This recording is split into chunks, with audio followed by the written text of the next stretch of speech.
Good morning. Welcome back to Ministry Monday. I'm Carlton Coon. I want to talk with you in just a moment about the power of doing something different.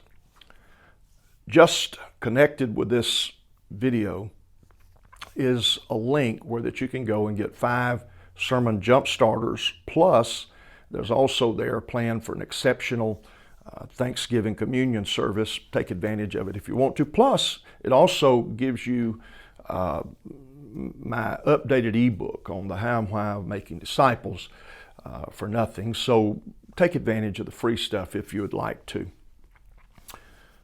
So the power of doing something different.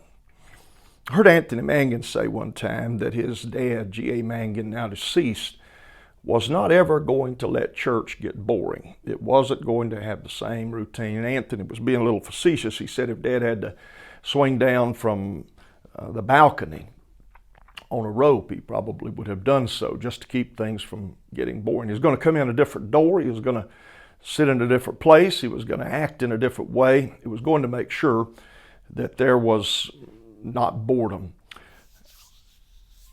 When Jesus healed, particularly the blinded eyes, he never did it the same way twice.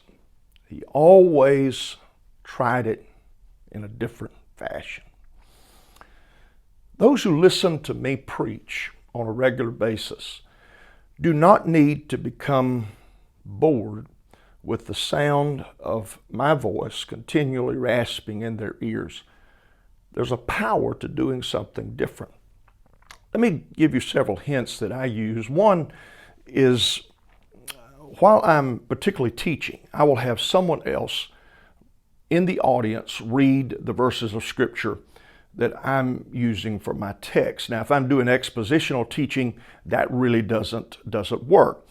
The second thing that I will do to keep my people engaged, particularly in the reading of a long text, is we will read alternate verses where I read verse 1, they read the second verse, back and forth, and again, they become engaged. The third thing that works in an incredible way is if there's somebody in the church who has a testimony that fits with the message you're preaching, allow their testimony to become part of the declaration of truth. And in many instances, that person's story of what Christ has done in their life will have far more impact than my sermonizing.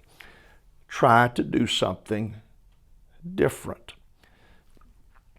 When it comes to the schedule of our church service, we do have a plan every service. We do have a pre-service planning session, but it doesn't usually go according to plan. As a matter of fact, there are times when 4 minutes after we have started our service, Pastor Butler or myself may well be preaching, or we may be calling folks for a prayer meeting. But we're just going to try our best to feel after God and know what is needed for that particular service and that particular moment in time. I encourage you to do the same. Be creative. Try to do things different.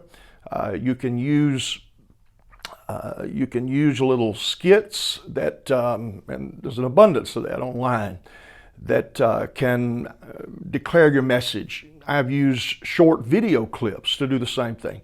What I'm trying to say is you have an audience sitting in front of you that deserve you to give it your best, to keep them alert, to keep them involved and engaged. Just try doing something a little different to help them with being engaged with what you're trying to express. Again, the free stuff, if you're looking for a Thanksgiving message, it may be right there, exactly what you need.